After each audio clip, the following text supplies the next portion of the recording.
할렐루야, 여러분 다시 또 뵙게 됐습니다. 계시적 경륜신학 강의를 벌써 이제 40회가 벌써 많이 넘어갔죠. 그동안 여러 가지 말씀을 같이 나누었는데요. 성경 전체를 창세기 3장 아담의 타락 이후로부터 다루는 구전의 구속 신학 체계에서 영원전부터 시작하여 창세기 1장, 2장을 거쳐 요한계시록까지 이어지는 하나님의 전체적인 운영 계획인 경륜을 따라 보는 소위 계시적 경륜 신학의 원리에 따라 그 기반에 따라 지금까지 말씀을 계속 우리가 나누고 있습니다. 그래서 그 마지막 부분에 이 다니엘서에도 이미 예언되어 있지만 이 종말론 에스카탈레지라고 하는 종말론 부분도 그의 일환으로 성경 전체를 보는 그 시각으로 계시록을 마지막을 보면 계시록이 더 이상 혼자 떨어지는 책이 아니라 전체의 맥락 가운데 이제 마지막 종말을 다루는 그런 부분이기 때문에 성경이 통일성이 있고 또 주님이 말씀하시고자 하는 그 부분에 그 완성 부분이 있고 또 그렇지 못한 세력에 대한 하나님의 심판이 있고 원래 주께서 원하시던 그 부분인 그 부분을 이제 완전히 이해하고 또 삶 가운데 누림과 자유와 증거가 될 수 있도록 하는데 큰 목적이 있습니다. 그럼 오늘 시간도 지난 시간에는 우리가 14만 4천 이야기도 신은 하나님은 구약의 사상을 가지고 마지막 영적 원리를 설명한 것과 같이 이 계시록 자체가 원래 구약의 많은 말씀을 가지고 마지막 될 일을 예언하는 거거든요. 그러니까 이 구약의 말씀은 구약에 그치는 것이 아니라 이미 영적으로 되어진 일에 대한 그 예언적 말씀이 많습니다. 그 예언적 말씀을 요한계시록에서 그대로 다루며 영적의 실체를 알려주고 설명해 주는 것이 이제 요한계시록의 종말론 부분입니다.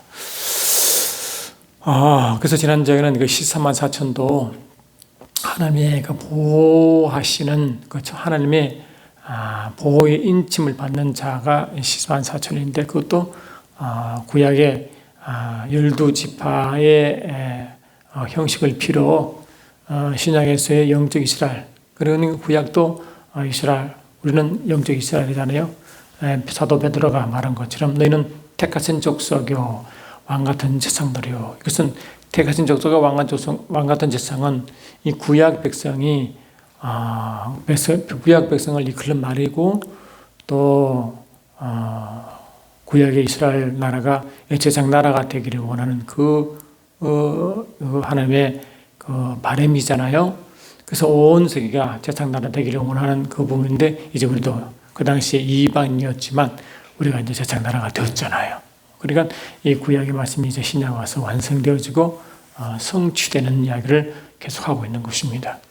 그래서 이 13나천도 그런 맥락에서 말씀드리는 겁니다. 그래 형식은 구약의 12지파의 형식을 빌었지만 이는 것이 12지파의 육적인 12지파의 해석이 아니라 영적인 12지파이라고 분명히 말씀드렸고 그것이 이제 계시록 7장과 14장의 쌍둥이 절처럼 나타나는데 계시록 7장에서는 이제 하나님의 보호에 인침받은 백성이 14만 4천에다가 또 그 뒤로 또 장문이 바꿔서 뒤에 큰 환란 가운데 나오는 큰 무리 그 이야기와 그다음에 계시록 14장에서는 이제 14만 4천 이야기만 나오잖아요. 두 쌍둥이 절인데 왜 7장에서는 두 무리 다시 말하면 14만 4천과 환란에서만 큰 무리 두 무리가 나오고 14장 계시록 14장은 14만 4천 중심을 설명하냐 결론을 말하면 영적 14만 4천 부분이 결국 구원받은 환란을 견뎌 나오는 등과 기름을 준비한 지혜로운 천사가 어둠을 밝히고 이기고 이제 나가고 끝까지 주의 나라를 증거하는 그런 신실한 지혜로운 처녀가 환란을 통과한 것처럼 모든 교회가 환란을 통과하도록 되어 있다고 말씀드렸잖아요. 환란 전 휴거는 원래 성경은 그런 말씀 없습니다. 말씀을 오해해서 한 것이기 때문에 그는 성경에서 지지받지 못한 이야기입니다. 그래서 이제 모든 족속에서 나오는 그 모든 족속이 결국 육적인 이스라엘 백성도 포함한 족속이 그 족속도 이스라엘 족속 포함되어 있으니까 결국은 10만 4천이 곧 혈란을 통한 큰 무리와 같은 무리라고 결론을 내어드렸고 설명을 드렸죠. 그래서 그런 무리이기 때문에 같은 상동의 절인 계시록 14장도 그런 무리로 설명되어집니다. 근데 계시록 14장 끝에 보시면 이제 그 14장은 뭐냐? 계시록 14장은 앞에 이제 영적인 그 성 구원받은 성도 전체가 하나님의 보호를 받기 때문에 결국은 그 10만 4천 부분과 그 보호받지 못한 하나님의 진노의 대상이 되는 부분으로 분리되어 있습니다. 그런데 계시록 14장 보시면 어떻게 분리되어 있냐니까 계시록 14장 1절부터 5절까지는 13만 4천의 성도의 모습을 쭉 설명해 놨고요. 그 다음에 6장부터 11장까지가 반대의 무리에 대한 하나님의 진노가 나와요. 그런데 그 반대의 무리가 누구냐니까 바로 영적 바벨론과 같이 연결되어 있는 건데 바로 13, 9절 보니까 또 다른 천사 곧 셋째가 그 뒤를 따라 큰 음성으로 이르되 만일 누구든지 짐승과 그의 우상에게 경배하고 이마에나 손에 표를 받으면 그도 하나님의 진노의 포도주를 마시리니 하므로 짐승과 그 우상에게 경배하고 표를 받은 자 이야기가 나오는 거예요. 그래서 오늘 그 이야기를 좀 하려고 합니다. 그게 짐승표라고 하는 666표인데 그 이야기를 또 다시 좀 다뤄보기를 원합니다. 지금까지 계시록 하신 많은 분들, 정말로 다루는 많은 분들이 이 666이 도대체 누구냐라고 수랑술래가 많았잖아요. 어떤 분들은 특히 세대적 종말론을 다루는 분들은 그걸 어떻게 했느냐, 그게 베리칩이었다. 그 다음에 그전에는 다른 물질적 뭐였다. 얼마나 말이 많았습니까? 그래서 베리칩을 맞지 말자. 베리칩을 받는 순간에 구원이 없어진다 해가지고 베리칩을 맞지 말라 하는 소위 베리칩 전도자들이 얼마나 많았습니까? 결국은 그 베리칩이라는 것은 그냥 물질적인 이야기인데 그걸 영적인 미래 알지 못하고 666표를 그 물질을 기준으로 봐가지고 영적 의미인 666표 이야기를 몰라가지고 결국은 베리칩까지 등장하는 우스운 이야기가 된 것이죠. 그래서 그 부분을 이제 이미 여러 번 제가 계시록 특강을 여러 번 했기 때문에 여러 번 다뤘지만은 오늘은 또 그걸 다시 한번 우리가 리마인드 하면서 성경 전체 흐름을 같이 보는 그런 맥락에서 다시 한번 보기를 원합니다. 계시록 12장, 그 다음에 13장, 14장 이렇게 되어 있잖아요. 계시록 보면 10장, 11, 12, 13, 14까지가 어쩌면 계시록의 1장부터 20장까지 있는 전체 맥락에서 이렇게 단독적으로 있는 그런 독립장 비슷합니다. 전번에 말씀드렸지만 계시록에 큰 두 줄기가 있죠. 큰 줄기는 뭐냐? 하늘나라와 하나님 나라의 완성과 그를 반대하는 세력에 대한 심판, 이 두 축이 있다고 말씀드렸죠. 계시록 전체 보는 축이 두 축입니다. 그런데 이 한 나라를 이루어가고 그를 반대하는 세력에 대한 하나님의 진노가 계시록 6장부터 6장, 그 다음에 8장, 9장, 16장, 17, 18장 이렇게 쭉 있습니다. 그런데 이 진노가 쭉 주 있죠. 7번의 진노입니다. 계시록 6장은 6번째 인의 진노까지, 그 다음에 8장, 9장은 그 6번째 인의 구체적인 더 확대된 의미로 7 나팔되죠.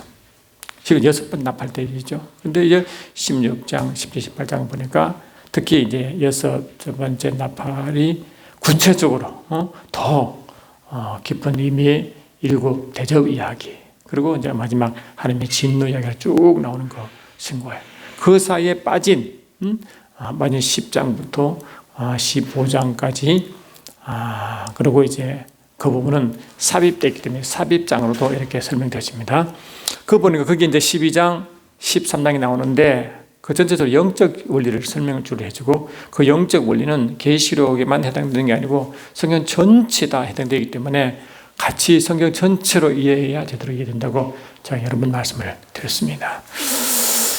그래서 이제 13장에 이제 666편이 나오죠. 나오는데 제가 그 부분을 다시 말씀드리면 이 계시록 이제 666표가 이제 계시록 구체적으로 제가 계시록 13장 16절로 18절 말씀인데 이런 말을 보십시오. 이렇게 되어 있습니다.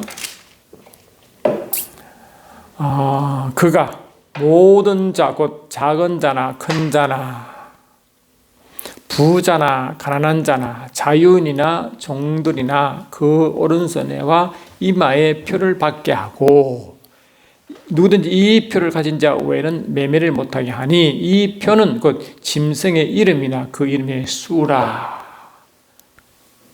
지혜가 여기 있으니 총명한 자는 그 짐승의 수를 세어보라. 그것은 사람의 수니 그의 수는 666이니라. 그래서 17절은 기본적으로 그 표가 뭔가를 알려주고 18절은 그 표에 대한 구체적인 예를 설명하는 겁니다. 구체적으로 얘가 그 사람의 수니까 말이니까 사람을 이제 구체적으로 예를 드는 거예요. 그 표를 가진 자의 대표적을 이렇게 말하는 겁니다.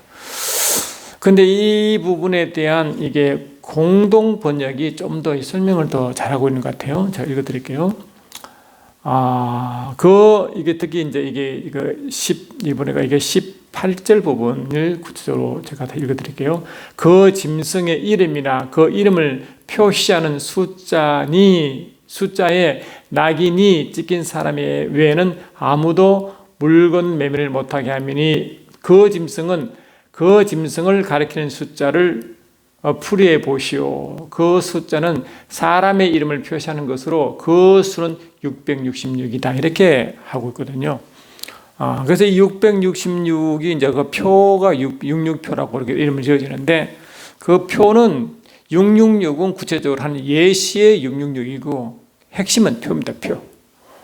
근데 표인데 그 표가 원래 헬라어로 뭐냐니까 그 표가 이제 카라그마란다. 카라그마.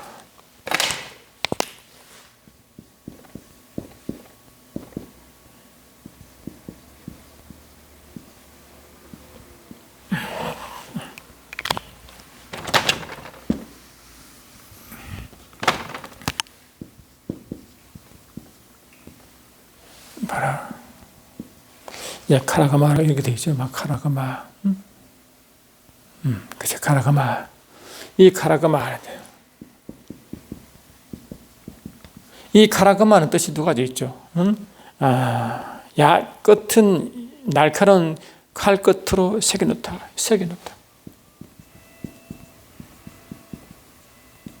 새겨놓다 뜻이 있고,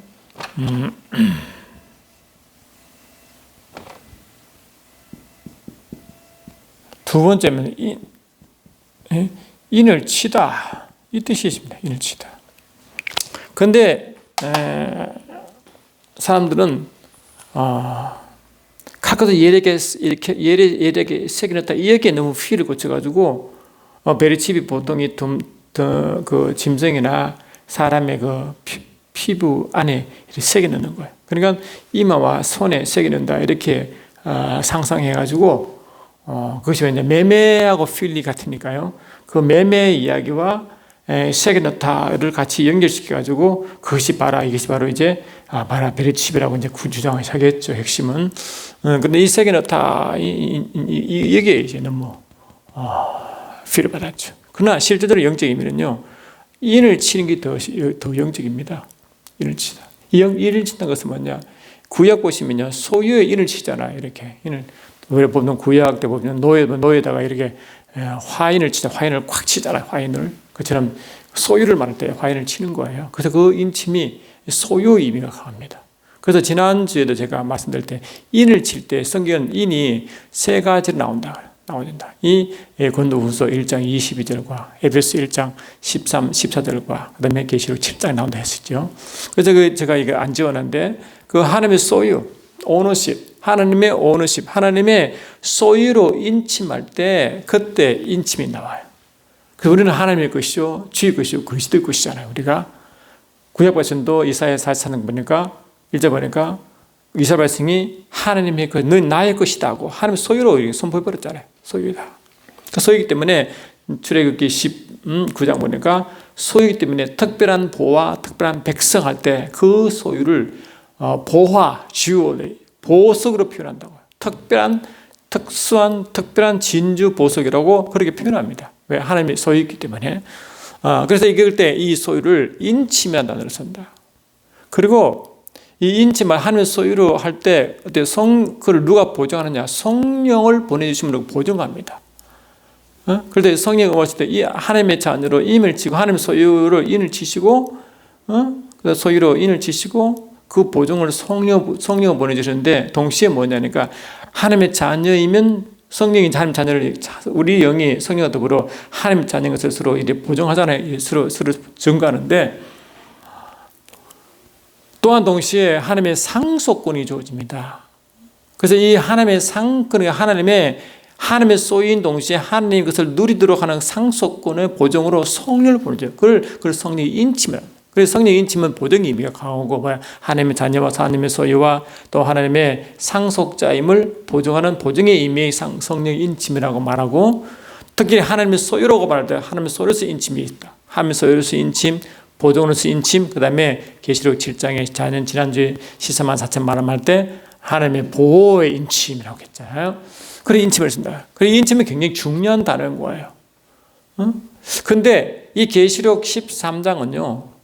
그 12장부터 봐야 의미가 전달하는데 계시록 12장을 쭉 보시면요. 여러분 아다시피 한 읽어보세요. 보면 영과 여인제가 나와요. 아시죠? 영과 여인. 근데 이 영과 여인은 영은 마귀니까요. 그 여인은 교회를 의미한다고 말씀드렸죠. 그러니 이 영이 교회를 핍박하는 장면이 나오고 그 핍박할 때 마지막 때 주님이 재림 직전에 이제 특별히 이 어둠의 세력이 더 막 아주 강렬하게 그냥 그 마지막인 줄 알고 때가 마지막인 줄 알고 얼마 남지 않기 때문에 들이 몸된 길을 핍박이 극도로 이루는 거예요. 원래 사단이 타락할 때 이 에스겔 28장, 이사야 10장 보니까 하나님의 영광을 돌며 찬양의 기본 미션이 있고 경배하는 원래 그 미션으로 창조됐잖아요. 그래서 하나님의 기름 부은 그룹으로 가장 지혜롭고 아름답게 창조됐어요. 그런데 그중 일부가 하나님의 영광을 취하고 하나님의 비결로 갔다가 이 타락가 이 땅에 내어진 것이 그게 사단이고 그 무리 아닙니까? 그게 계시록 12장에 딱 나와요. 그 말씀이 그게 이제 쭉 나온 거기 보니까 계시록 12장 4절 보니까 그 꼬리가 하늘의 별 3분의 1을 이 하늘의 별이 별인 것은 천사 의미가 있다고 그랬어요. 이 하늘의 별 3분의 1, 이 하늘의 별 때요. 3분의 1은 뭐냐? 이것은 하나님의 경배와 찬양을 담당한 그 영적 무리의 3분의 1입니다. 아시겠죠? 어떤 분들은 모든 천사의 3분의 1이라고 말하지만 그거는 옳지 않습니다. 그 타락한 무리가 뭐냐? 하나님의 경배와 찬양을 맡은 기름 부은 그룹의 3분의 1이에요. 만약에 다 타락해버리면 하늘에 찬양 무리가 없을 거 아니에요. 그러니까 그거는 말이 안 되는 거죠. 그러니까 많은 찬양 무리 가운데, 천사 무리 가운데 특별히 찬양과 경배를 기름 부은 그 무리의 3분의 1이 이 땅으로 내어 쫓겨난 사건이 계시록 12장 4절에 딱 나와 있어요. 그게 나와 있습니다. 그러니까 그는 뭐냐니까 특히 그 12장 14절 보면 이렇게 돼 있어요. 그러므로 하늘과 그 가운데 거하는 자들은 즐거워하라. 그러나 땅과 바다는 화해질진저 이는 마귀가 자기 때가 얼마 남지 않으면 알므로 크게 분내어 내게 내려갔다. 이렇게 영적으로 뭐냐? 영적은 에베소 4장 11절 보니까 영적으로 이 흑암의 세력이 이 우주에 내어졌기므로 그때 이 우주의 처음으로 영적 어둠이 생성됩니다. 그전에는 원래 없었어요. 그런데 이 영적 어둠이 그때 이제 그런 일이 벌어지는데 그때 올 때 이 사단도 이 계층이 있습니다. 계급이 있다고요. 그때 에베소 6장 12절에 정확하게 사단의 계급을 말했거든요. 그게 사단이 물론 그 위에 있고 그 밑에 하늘의 악한 영들, 그 다음에 이 세상의 주관자들, 그 밑에 정사와 권세들이라고 되어 있다고. 그리고 맨 밑에 정사와 권세가 지금 말하면 이 귀신들을 내버리고요. 그 위에 이 세상의 주관자들을 할 때 그것이 바로 위에 내버리고 그 위에 이 하늘의 악한 영들이 뭐냐? 그 하늘이 우주입니다. 우주에 또 통치하는 그 악한 영들이 있고 그 위에 마귀가 있다고요. 그런 이 하이어라키가 그 계층 구조가 있단 말이죠. 그러니까 거기서 이제 이 악한 영들이 그냥 이 지구로 그냥 원래 그 계층이었는데 그것이 그냥 밑으로 막 땅으로 집중되는 모습을 이렇게 설명했다. 그러니까 이 악한 영들이 지구로 집중해 온다. 그 우주에 있는 것들이 있지 않고 그냥 이 지구로 집중해 교회를 집중해 핍박하고 이런 하는 그 모습을 한 거예요. 그 이야기입니다. 그러니까 이 마지막 때 되면 얼마나 악한 영들이 다르겠어요. 그리고 여러분 지금도 보면요, 주님이 마태복음 보니까 이 마지막 때 마태복음 12장 보니까 7 귀신 들린 자의 상태를 이 세대와 같다. 악하고 음란하고 폐악한 세대. 그래서 계시록 17장 이거를 음녀 바벨론이라고 말하거든요. 그만큼 이 세상이 험하. 그래 여러분 보면 세상이 왜 이래? 그런 거예요. 그렇지는 또 우리 얼마 전에 선거도 있었고 세상 돌아가는 평면 보니까요, 눈이 보이는 거예요. 영적으로. 그러니까 한편으로는 굉장히 답답하고 힘들고 어렵지만 하나님 그런 어떻게 이 마지막 때 가는 훈련을 보니까 이해는 해. 그러니까 그러면 이 몸된 교회는 덤과 기름을 준비한 지혜로운 처녀가 이 몸된 교회 주님 원하시는 이 교회의 모습이기 때문에 더 우리가 분별을 가지고 성령이 충만하여 어둠을 분별하고 밝히고 이기게 나가야 돼. 교회의 미션이거든요. 그래서 교회는 더 강력한 기름 문과 임재가 있다고 말씀을 드렸습니다. 그걸 훈련 일기에 나가야 되니까 말이죠. 하여튼 그래요.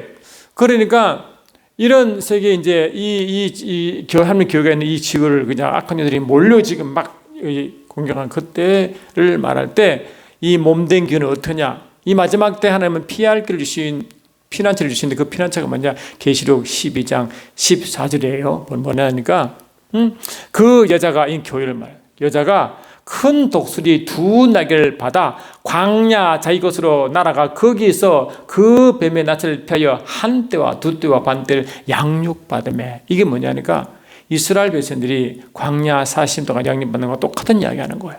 그래 우리가 마지막 때 어떻게 우리가 어떤 세대 종말론 주들은 뭐냐, 주님이 곧 오실 때 환난 전에 우리는 휴고돼야 되니까 그때 우리는 견뎌야 된다 해가지고 산으로 뭐 또 어떤 데 가지고 이 마른 빵 준비하고 물 준비하고 막 숨어 기다리는 이런 이상한 해프닝이 있었거든요.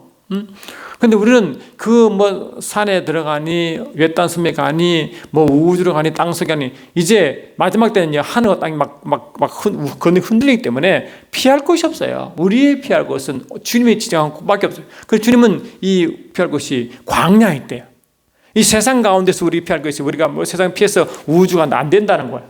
근데 그것이 뭐냐? 이 이스라엘 백성이 광야에서 하나님의 철저한 보호를 받을 때 그 광야에서 천국의 삶을 살게 한 것과 같이 마지막 때 그렇다는 거예요. 그래서 우리가 이 몸된 교회가 뭐냐? 성령의 인도함 받는 그 특별한 곳에 거기서 피난처에서 거기서 한 때, 2때, 반 때 성령의 양육받는다. 한 때, 2때, 반 때가 뭐냐? 주님 재림 직전에 가장 허감에서 이렇게 활동하는 그 후반 3.5년 안에 환란을 말하는 거예요. 그때도 하나님은 이 광야 가운데 오직 성령으로 인도받고 성령이 보호받는 그곳을 피난처를 보죠. 그게 오직 성령으로 인도받도록 그렇게 만들어 놨어요. 아시겠죠?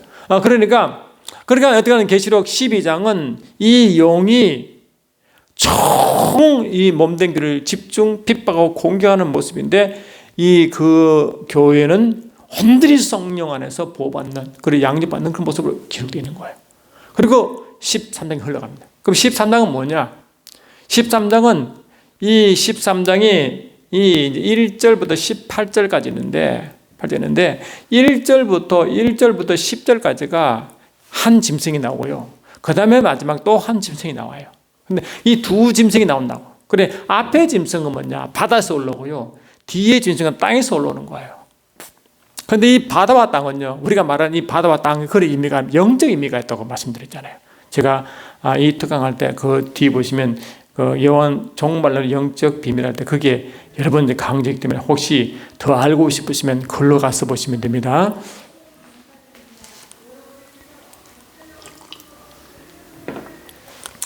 바다 땅에서 나온 짐승이 있어요. 근데 바다에서 나오는 짐승은 뭐를 닮았냐 하니까, 여러분 우리가 다니엘서의 5대 제국 말했죠. 다니엘서 5대 제국, 그때 5대 제국 뒤에 있는 짐승이 나와요. 아시겠죠? 바벨론을 말할 때는 바벨론 뒤에 이 사자 모습을 한 짐승이 있고, 그 다음에 그 뒤에 이 페르시아가 뒤를 때 그 페르시아를 뒤에 이 영적 세계를 지배하는 호랑, 순양, 곰 모양의 짐승이 와요. 그 다음 그 뒤에 이어서 뭐 나옵니까? 이 헬라 그리스가 나오잖아요. 헬라 그리스 지역을 다스리는 엄한 그 영적 세력이 뭐냐? 이 음부 세력이 뭐라고? 이 순념수와 표본 모습 나타나는 거예요. 표본 모습으로. 그리고 이 로마를 뒤 로마가 일어나고 그 다음 주님 재림까지 오잖아요. 그 주님 재림까지 그 로마 전체 통치하는 그 그림이 두렵고 무서운 짐승, 열불간 짐승의 모습으로 나타납니다. 그리고 이 짐승이 네 짐승이 나타나는 거예요. 네 짐승이 나타나는데 그 네 짐승의 모습, 그 모습을 그대로 묘사한 그 짐승이 바다에서 올라오는 거예요. 계시록 13장 보니까 이렇게 있습니다. 1절 보니까 내가 보니 바다에서 한 짐승이 나오는데 뿔이 10이요 머리가 7이라. 그 뿔에는 10 왕관이 있고 그 머리들에는 신성모독하는 이름이 있더라. 내가 본 짐승은 표본과 비슷하고 발은 곰의 발 같고 그 입은 사자 입 같은데 영이 자기 능력과 보좌와 큰 권세를 거기에 주었더라. 표본, 곰, 사자 나오잖아요. 이게 누굽니까? 바로 이 그러니까 그 다니엘서 나오는 5대 제국 뒤에 있는 그 짐승의 모습 아닙니까? 그것이 말하고 바다에서 올라 바다. 그리고 이 바다는 뭐냐? 이런 바다가 아니겠죠. 왜? 그 당시에 바다, 지금 바다나, 다니엘서 있던 바다나 지금 바다나, 그 바다는 똑같은 바다 아니에요. 그 바다를 말하는 게 아니죠. 뭐냐? 이 바다는 바로 영적 의미가 있다. 영적 의미가 있다. 이런 하박국서 2장 14절 보면요. 물이 바다 터펀같이 하나님의 영광과 하나님의 아는 지식이 충만하다 할 때 물이 바다, 그 앞에 물은 영광의 물이고 뒤에 바다는 악한 영 세상을 의미하는 거예요. 아시겠죠? 그 바다가 그런 바다라고요. 근데 이 바다가 이게 그 계시록 17장 8절 보니까 이 바다를 무주갱이다라고, 무주갱을 바다라 표현합니다.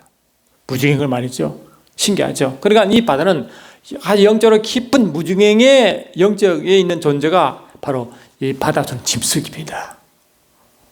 그리고 우리는 이 계시록 13장, 12, 13장을 영적으로 파악하지 않으면요, 계시록이 이해가 안 되는 거예요. 그리고 연계를 모르면 계시록은 열리지가 않습니다. 이듯이죠.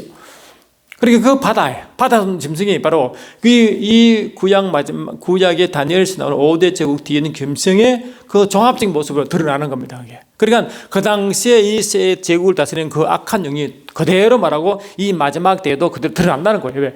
이 로마부터 주님 오실 때까지 그 뒤 맨 마지막 제국에 이 두렵고 무서운 짐승이 10불가지 짐승이 나타났거든요. 그 짐승 모습을 이렇게 설명하는 거예요. 그러니까 뭔가 같은 짐승인데 모양만 다른 모양과 형식만 다른 것이 결국 같은 짐승입니다. 그 짐승이 누구냐? 그를 그 다니엘서 나온 5대 제국 뒤의 짐승을 한마디로 뭐냐? 바다에서 올라오는 그러니까 사자와 표본과 곰의 모습을 지닌 짐승이라고 한마디로 딱 정리하는 거예요.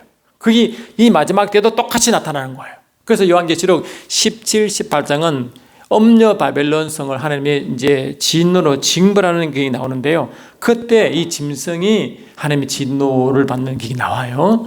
그러니까 그 영적 의미를 제대로 모르면 이 세상이 왜 이래? 원래 그런 거예요. 이 세상은 그렇게 되어 있습니다. 이게 이상한 게 아닙니다. 이 마지막 주님 재림 올 때까지요, 이 로마부터 올 때까지 이런 두렵고 무서운 짐승이 10불가지 짐승이 있는데 그것이 로마뿐만 아니라 그 전부터 계속 뒤에 악한 영들이 있는 그 세력이 그대로 있습니다. 언제까지? 주님 재림 이후에 아마게돈 전쟁과 그 다음에 이 곡과 마고 전쟁이 끝날 전까지 계속 그렇게 움직인다고. 그리고 그거를 모르면 세상이 왜 이래? 그러니까 이 계시를 봐야 알게 되는 거예요. 모르면 이해가 안 되는 거예요. 왜 이렇지? 힘들어요. 그래 알아도 힘든데 모르면 얼마나 힘들고 당황스럽겠습니까? 그래서 요한계시록은 이 마지막 영적 진단할 때 계시를 알지 못하면요, 영적 진단을 할 수가 없어요. 앞으로 여러분, 주님이 마태복음 22장에 말한 것처럼 악하고 엄란한, 더럽고 아타하고 엄란한 세대, 폐간 세대가 7기 시인들처럼 이런 세대가 온다는 게 바로 그 세대가 이 주님 직전의 그 세대입니다. 이 말세 전체 그 세대가 있으니까. 그러니까 점점점 뭐라고 밤이 깊어진다 했으니까 악한 영 활동이 점점 강력해지는 그때 이런 모습입니다. 그러니까 지금요, 앞으로 여러분 뭐 세상이 좋아질 것이다, 천만에요. 악한 영은 점점점 뭐라고 이제 활동하는데, 세상 사람 뭐 세상 같은 편이니까 뭐 그들은 몰라요. 근데 누가 하느냐? 몸된 교회가 느끼는 거예요. 염동이는 철저한 영적 전투가 벌어집니다. 엄청난 이 영적 전투가 벌어진다고. 그 영적 전투를 모르고 있으면요, 그 사람은 영적으로 깨어있는 자가 아닙니다. 저는 계시록을 관심이 있어 오랫동안 은혜 받고 하나님의 말씀을 은혜로 좀 깨달은 바도 있고, 또 이 마지막 대한 것을 하나님 또 은혜로 주신 것이 있고, 그래서 은혜로 책을 내고 지금까지 강의를 하고 있지만, 항해하면 할수록 그 존재 부분이 점점 몸에 와 있기 때문에 참 어떤 힘들다고, 솔직히. 그런데 동시에 하나님은 등과 기름을 준비한 지혜는 다 천의 모습을 또 우리에게 보여주시기 때문에, 스가서 10장 보니까 하나님이 늦은 비의 사건 있잖아요. 늦은 비의 사건으로 몸된 교회에 이 모든 환난을 이길 수 있도록 강력한 성령의 담비를 부어주기 약속하시기 때문에 그걸 믿는 거예요. 그게 없어 우리는 이길 수가 없어요. 왜? 이 약한 영이 특히 교회를 핍박하거든요. 그리고 교회도 영적으로 깨어있는 사람은 이걸 알고 더 성령을 구하는데요, 그거를 모르는 자는요, 세상과 하나 되어 그냥 살아가는 거예요. 교회도 그냥 그렇게 살아가는 거예요. 응? 여러분, 10처녀 중에 5처녀 한 부류가 똑같이 이 교회의 모습이었지만 결국 그들은 다 망했잖아요. 이 교회에서도요, 그런 교회를 못은 담은 부분이 있습니다. 그 있지만은 살았다거나 죽은 자들이 너무 많다는 거 아니에요. 그 뒤에 살은 무리가, 또 이 힘든 무리가 따로 있어요. 교회 내에서도 다 구원받는 자도 아닙니다, 여러분. 그러니까 이 교회도 그렇게 이제 앞으로 영적으로 완전히 분리됩니다, 이제. 그러니 저와 여러분들이 왜 마지막 때일수록 성령을 더 삼하고 성령 안에서 왜 영의 기도를 깊이 해야 될 이유가 여기 있다니까요. 안 그러면 우리가 이 사단은 이 계시록 12장처럼 이 여인으로 대표되는 교회를 집중적으로 공격하고 핍박하기 때문에, 그래서 여러분 요새 보세요. 국회도 이상하게 교회를 이제 파쇄법을 내느니, 더 상상할 수 없는 일이 벌어지잖아요. 그렇게 앞으로 그렇게 있으면 이상할 거 없어요. 그렇게 하게 돼 있다는 거 아니에요, 이게. 그러니까 전 세계에 보면 이 동성애를 인정하면 안 됩니다. 이게 말 됩니까? 간다니까요. 이상한 게 아니라니까요. 그러니까 우리는 너무 이상한 일이 앞으로 일상적으로 일어난다는. 그러니 너무너무 놀랍지만은 이 계시를 하다 보면 놀라운 게 아니라, 하나님의 수순대로 그렇게 가는구나를 느낀다는.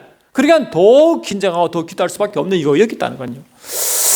그래서 13장 넘어가. 13장 보니까 이 12장은 그래도 몸된 교회 이야기를 많이 하고 몸된 교회와 대치된 그 용을 이야기합니다. 근데 13장은요, 그 몸된 교회 이야기는 거의 스며들고 이 악한 그냥 사단에 조종받는 바다에서 오는 짐승과 땅에서 오는 짐승 두 짐승을 중심으로 이 세가 어떻게 변해가는 걸 설명하는 거예요. 그리고 요한계시록 13장은요, 이 마지막 때 이 교회를 제외한 마지막 세계에 어떻게 변해가는 것을 단적으로 설명하기 때문에 계시록 13장은 굉장히 중요하기 때문에 그래서 오늘 66편을 제가 다시 설명드리는 겁니다. 굉장히 중요한 거예요.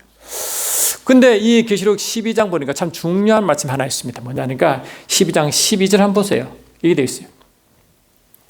그러므로 하늘과 그 가운데 거하는 자들은 즐거워하라. 그러나 땅과 바다는 화시된저. 이 두 부류죠.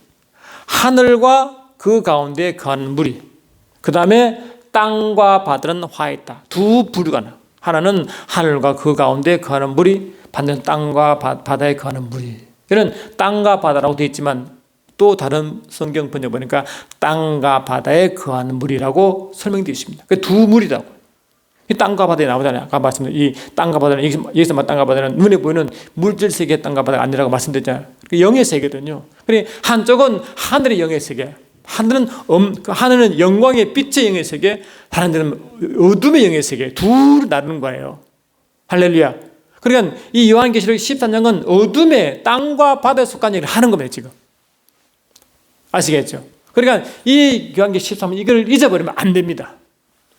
그렇구나. 요한계시 13장은 이 땅과 바다에 거하고 그를 통치하는 세력의 모습을 말하고 거기에서 육육표가 나오는 걸 알아야 되는 거예요. 먼저. 그러니까 그걸 모르면 괜히 베리 12, 66 이상한 소리 하게 되면 그건 아니라니까요. 그래요. 현상적으로 나타날 수 있지만 현상하고 영적 원리는 다르잖아요. 영적 원리 하나면 현상은 수천 개거든요. 여러분 보면 그러니까 아이스버그라고, 여러분 저 북극에 오면 왜 그거 있잖아요. 그 뭐라 합니까? 위에 얼음 조금 뒤에 큰 게 뭐라 그래? 뭐라 잊어먹었네. 응? 아이스버그. 영어만 하고 우리말로 생각 안 나네.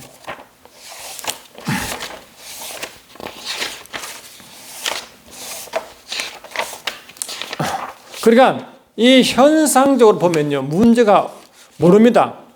영적 원리를 가지고 영적으로 제대로 봐야 알 수 있죠. 현상은요, 수천 수만 가지 때문에 사단은 현상으로 속이고 나타나기 때문에 모르는 겁니다. 모릅니다.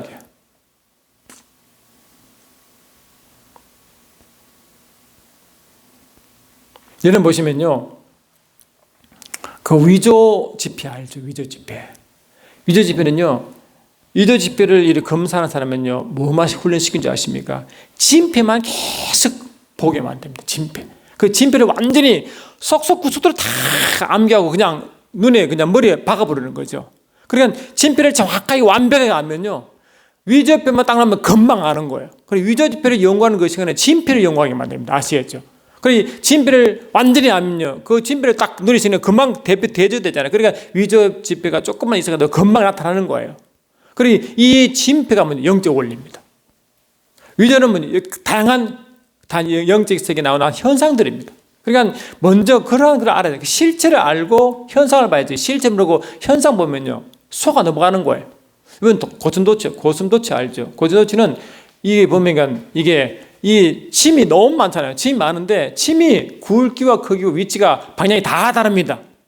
그런데 하나는 한 몸 하나에, 그리고 이 고슴도치를 실체를 알려면 전체를 봐야죠. 이 실체를 알아야지. 그냥 침을 보면 안 됩니다. 침은 하는 현상이에요. 현상이 수천 수백 가지 아닙니다. 그래서 현상을 보면 실체를 모를 수가 있다. 그래, 실체를 알면 현상이 아무리 나타나도 다 파악하는데요. 하는데 이 진폐를 알면 아무리 많은 그 위조치도 다 알 수 있는 거지. 현상을, 영적 실체를 알게 되면 현상이 어떻게 바뀌어도 다 그 같은 현상이 나타나기 때문에 이해하고 파악하고 대처할 수 있다고요. 그리고 요한계시록 12, 13장 그뿐만 아니라 다 같은 원리지만 특별하게 요한계시록은 더합니다. 더합니다. 그러니까 그래요. 그러니까 그분을 알아야만 된다는 겁니다. 알아야만 된다. 그래서 그래서 이제 계시록 13장은 계시록 13장 1절 이제 보니까 바다에서 오는 짐승이 나오고요. 계시록 13장 11절은 땅에서 오는 짐승. 이 땅도 뭐라고? 영적으로 말하고 영적인 세계, 영적 땅도 이 어둠의 세계를 말합니다. 왜냐하니까요, 이 땅은요, 땅은 원래 어디서 나옵니까? 이 땅은 원래가 어디서 나와요? 이 땅은 원래가 이 물에서 나오죠. 물에서. 안 그래요? 창세기 보면 3일째, 창조 3일째 보니까 물에서 묻이 나오잖아. 그리고 이 베드로후서 3장 5절도 그 나와요. 그러니까 이 땅은 원래 물에서 나와요. 그 물이 흙탕물이겠죠. 창세기 1장 2절에 물이 공하고 흔들면 흑암이 깊음에 그 흙이 뒤섞여 있는 물을 그렇게 표현하는 겁니다. 그러니까 거기서 흙이 나오니까요. 묻이 나오니까요. 그러니까 이 땅은 원래 물에서 나왔고, 우리가 그 땅에 묻히면 장사한다 그러잖아요. 그 장사하는 것을 우리는 어떻게 물에 침례받음으로 장사를 표현하잖아요. 왜? 땅과 물은 원래 같이 있었거든요. 그 땅에서 물이 나왔기 때문에 땅 물과 물속이 되면 같은 의미입니다. 그러니까 이 물은 바로 영적으로 이 물과 같은 의미에서 나오기 때문에 이것 또한 뭐라고? 바다와 같이 똑같이 물의 의미인 영적으로 어둠 말하는 거예요. 그러니까 이 바다는, 앞에 말한 바다는 더 깊은 어둠의 흑암의 세력이고, 이 땅의 어둠은 그보다 좀 더 덜 어두운 세계에 있는 영적 세계예요. 제가 영계를 말할 때 영계 엄부 1, 2, 3를 설명드렸잖아요. 엄부 1은 이 현재 이 지구에 있는 이 땅에 있는 모습이기 때문에 그냥 어둠의 세계, 엄부라 했죠. 왜? 마태복음 16장 18절 보니까 너는 베드로라, 내가 이 반성에 내 교리를 세우니 엄부의 권세이지 못하다. 엄부의 권세. 그 엄부를 말합니다. 근데 누가 보면 16장에 보니까 이 부자와 거지 나사로가 죽었잖아요. 근데 부자가 죽어서 음부로 갔죠. 그 음부가 뭐냐? 이 음부는 이 말한 마태복음 16장 18절의 음부보다 더 깊은 음부, 흑암을 말합니다. 흑암. 그런데 이 계시록 20장 1절 보니까 그때 또 이 천사를 하는 천사가 이 짐승을 1000년 동안 가둔 곳이 또 그 어둠이 있고, 그게 뭡니까? 바로 무주갱이란 어비스라는 곳입니다. 그게 무주갱이 있는 거기 그 무주갱이 그게 그거예요.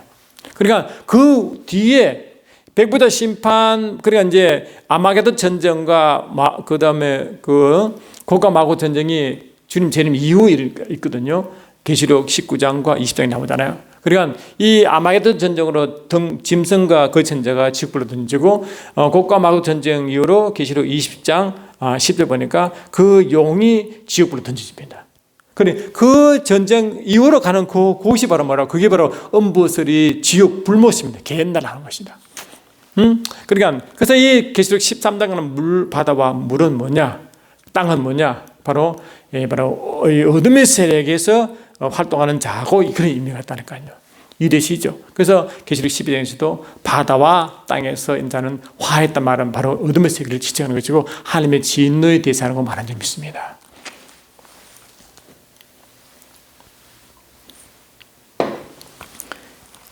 이해 좀 되십니까? 제가 설명을 충분히 못한 부분이 있지만 영의 세계를 어떻게 말로 다 표현할 수 있겠습니까?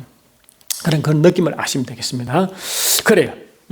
그러니까 계시록 13장 보니까 그런 바다에서 오는 짐승이 하는 일이 뭐냐니까, 하는 일이라는 것은 당겼습니다. 당연히 신성모독, 그러니까 10뿔과 7머리잖아요. 7머리인데 용도요 7머리가 10뿔이 있고요, 바다에서 온 짐승도 7머리 10뿔이 있습니다. 그런데 알다시피 우리의 왕은 주님밖에 없죠. 그런데 이 사단은요 항상 그 왕의 자리를 노립니다. 사탄과 후서 2장 4절도 보니까 이 사단도 자기를 보여 하나님이라고 주장하잖아요. 그리고 이 하늘 천사가 타락할 때도 하나님과 비기려 해서 타락한 거 아니에요. 그리고 창세기 5장 보니까 3장 보니까 아담을 타락시킬 때도 네가 하나님처럼 된다고 속였다고 말했죠. 그러니까 이 사단은 항상 하나님 자리를 노리고 예수님 자리를 노리는 겁니다. 아시겠죠? 그러니까 그런 의미에서 하나님은 주님만은 왕이시고 주님만이 왕관을 선 대아데마 왕관을 서시는데, 이 사단도 짐승도 다 주님만을 서는 왕관을 쥐가 뒤집었습니다. 용은 머리에 뒤집히고 있고요, 바다 짐승은 뿔에다 뒤집히고 있습니다. 7머리 10뿔은 7도 완전 쓰고 10도 완전 쓰인데요. 이 7은 그런데 그러니까 이 하늘에서의 완전 수가 보도 7이고 땅에서 완전 수가 10으로 표현하거든, 영적으로. 그러니까 하늘과 땅의 임금은 예수밖에 없잖아. 근데 지가 하늘과 땅의 모든 것을 가져두고 지가 한 흉내입니다. 흉내가 7머리가 10뿔을 그렇게 의미가 있다니까요. 이해되시죠? 원래 주님만이 7뿔과 7영을 가지고 있고, 계시록 5장 6절에 주님만이 7뿔과 7머리를 갖고 있다니까요. 모든 하늘과 땅의 모든 것을 주님만 있는데 지가 가지고 있다고 7뿔과 10뿔로 지가 표현한다는 거예요. 10은 땅의 숫자, 완전 숫자, 7은 하늘의 완전 숫자거든요. 그러니까 이걸 아셔야 된다. 그러니까 이 사단은 언제나 하늘과 땅에서 항상 지가 하나님을 대적하고 하나님을 속이려고, 하나님을 자기보다 이 높다고 하는 그 악한 본성이 있기 때문에 이 땅에서도 항상 그렇게 만들고, 교만한 자 이단들은 항상 이단의 두 머리는 항상 하나님 자리에 지가 서 있습니다. 교주라는 것이 내가 예수다, 내가 보혜사다, 다 그래서 나온 거예요. 다 뒤에 사단이 있다는 뜻이거든요. 그래서 사단은 원래 본성이 그런 거예요. 그리고 사람이 교만한 사람은요 다 지가 높아지려고 그래. 내가 대단하다, 자기 올라. 그는 100% 뒤에 영이 있어. 사단 영이 있어요. 주님은 겸손한 자입니다. 어린 양은 겸손한 자입니다. 그는 하나님의 성 인도만은 항상 겸손을 가지만요, 사단의 인도만은 자기를 드러내고 자기를 막 높이고, 그 사단 짓입니다. 그래 딱 보면 압니다. 이 사람이 성령의 인도받는 건지 악한 영의 인도받는지 딱 보면 알아요. 이 교만한 영이 사단이잖아요. 자기가 자꾸 높아지는 거 아닙니까? 우리는 다 알고 있잖아요. 그래. 그런데 보세요. 그런데 신기한 건요, 계시록 13장 2절 보니까 2절 끝에 보니까 영이 자기 능력과 보좌와 큰 권세를 그게 줬다. 그러니까 영이 마귀자입니다. 영이라고도 하고 마귀라고도 하고 사단이라고도 하고 마귀라고도 하고 영이라고도 하고 뱀이라고 하는 그런 단일 존재인데 여러 가지 이름이 있지 않습니까? 그 영은 마귀거든요. 사단이거든요. 그런데 자기 권세를 누구에게 위임시킵니까? 누구에게 물려줍니까? 권세 흐름이 어떻습니까? 영에서 바다 짐승으로 흘러가는 거예요. 그래 이 바다 짐승의 힘은 영에서부터 나오는 겁니다. 그러니까 당연히 이 짐승은 말하고 영에 준 모든 권세를 지가 행동합니다. 그리고 누굴 드러냅니까? 영을 드러내죠. 저와 여러분은 예수님은 아버지께서 다 받아 모든 것을 일했는데 누구를 증거했어요? 아버지 증거했습니다. 저와 여러분 모든 것을 힘은 주로부터 옵니다. 그럼 우리를 누구를 증거합니까? 우리 주님을 증거하죠. 영은 반대입니다. 짐승은 반대입니다. 모든 권세를 영으로서 받아가지고 영을 증거하고 영을 대변하는 거예요. 누가? 받아온 짐승이 말이죠. 아시겠죠? 이 영은 아까 말씀드린 이 사단은 항상 하나님 자리를 노리고 하나님처럼 되려고 하기 때문에 하나님은 무소부지하시고 전지전능하시거든요. 그런데 영은 무소부지하지도 않고 전지전능하지도 않잖아요. 그런데 무소부지라는 것은 어떻게 형리입니까? 자기 세력을 밑에 쫙 깔아가지고요, 위에다 세력을 딱 지시하면 순간적으로 딱 퍼지도록 이런 이게 네트워크를 돼 있다. 네트워크로 자기 세력을 갖고. 그러니까 이 영이 딱 지시하면 순간적으로 탁 그게 뭡니까? 하나님의 전능, 무소부지에 그러니까 안고식이 없는 것처럼 지도 그렇게 형성되거든요. 왜? 네트워크를 가지고 행동합니다. 이런 개척을 가지고 이해되시죠? 그러니까 그걸 잘 아셔야 됩니다. 그러니까 이 바다 짐승은 영의 일을 하게 되고 영은 누굽니까? 하나님 대적하는 자죠. 하나님을 배반하고 하나님을 자리에 서게 한 자. 그 이야기를 이 짐승이 하는 거예요. 짐승이. 그러니까 이 짐승은 누구냐? 아까 말씀드린 계시록 보시면요, 이 다니엘서 10장 1장인데 보니까 바다에서 바람이 불면 네 짐승이 올라오거든. 네 영이 올라와. 그 네 영이 누구냐? 아까 말씀드린 이 다니엘서 5대 제국 뒤에는 짐승들이 그렇게 영적으로 표현한 겁니다. 똑같이 여기도 바다 올라오잖아요. 다 같은 거예요. 같은 겁니다. 그래서 근데 참 중요한 것은요, 계시록 17장을 보면 이렇게 되어 있습니다. 17장을 보시면 17장 1절 보니까 이 짐승을 타고 있는 음녀가 나오는데요, 이렇게 되어 있어요. 또 7 대접을 가진 7 천사 중 하나가 와서 내게 말하여 이르되 보라, 이리로 오라. 많은 물 위에 앉아있는 큰 음녀가 받을 심판을 내게 보이리라. 이 음녀가 어디냐? 물 위에 앉아있어요. 물 위에 앉아있어요. 그 물 위에 지금 앉아있거든. 그 물이 누구냐? 그러니까 17장 15절 보내게 돼 있어요. 또 천사가 내게 말하되 내가 본 바 음녀가 앉아있는 물은 뭐라고? 백성과 무리와 열국과 방언들이라. 이 물이 많은 물이 바다잖아요. 동시에 이 물은 누구라고요? 이 세상입니다. 백성과 무리와 열국과 방언들이는 거 아니에요. 그러니까 이 음녀가 누가 있다고? 이 세상을 지가 지배하고 있다는 거예요. 아니죠. 그래 이 어둠의 세력이요, 이 예수를 믿지 않은 교회는 아니고 그 교회를 지배한 모든 세계가 음녀가 지가 딱 지배하고 있는 거예요. 아시겠죠? 근데 음녀는 누구 힘 받습니까? 짐승을 타고 짐승의 힘을 받죠.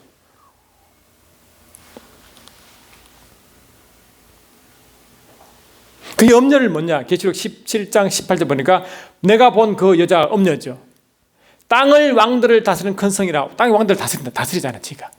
이런다. 그러니까 이 세상 영들이 예수를 믿는 그 세상 권세자들은 처음부터 누가 다스립니까? 음녀의 다스림 받고 있고, 음녀는 짐승의 다스림 받고 있습니다. 이제 이해되시죠? 그러니까 이 세상에 영어로 보면요, 보이는 거예요. 큰일 났다. 그러니까 이 교회가 할 수 있는 일은 뭐냐?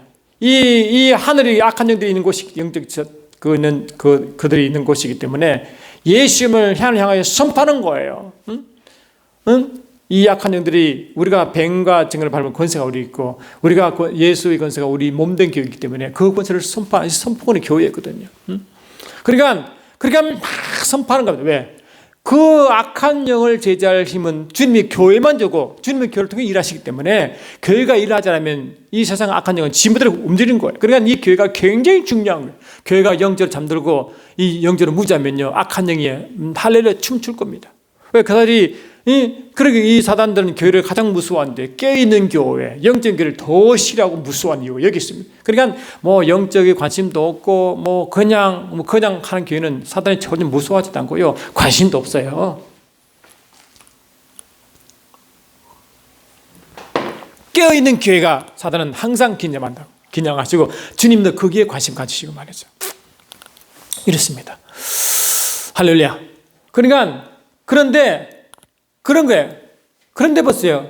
그걸 하는데 그때 짐승이 바다에 짐승 하는 일이 그밖에 없습니다. 그 뒤 보시면 쭉 나와 있지만은 하는 일이 뭐예요? 신성 모독, 하나님을 비방하고 하나님 이름과 하나님의 장막을 비방하고 하늘에 사는 자를 비방하고 하늘에 사는 자가 누구냐? 교회죠. 당연히 비방하고 그 교회를 성도를 핍박하고 이밖에 없어요. 하나님 이름을 모독하고 영광을 가르치고 몸된 교회를 비방하고 핍박하고 요 일밖에 안, 당연히 그 일밖에 안 하겠죠. 하나님은 몸된 교회에서 자기의 영광을 계시하고 또 증거하기 원하는데 그 영광을 차지하려고 그러고 뺏으려고 한 자가 악한 영이고 사단인데 그 몸된 교회를 그냥 두겠습니까? 그냥 안 둘죠. 아주 집중적으로 핍박하죠.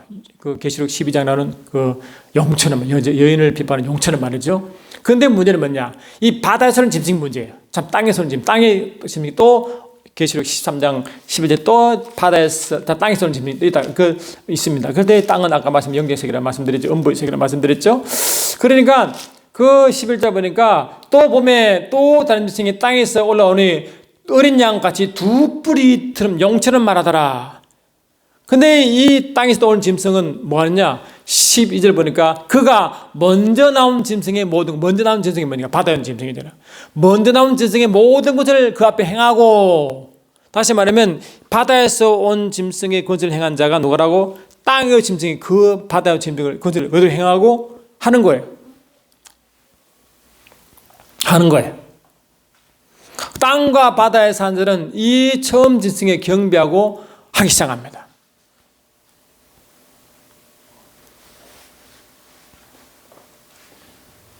할렐루야.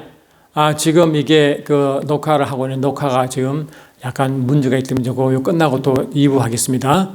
예.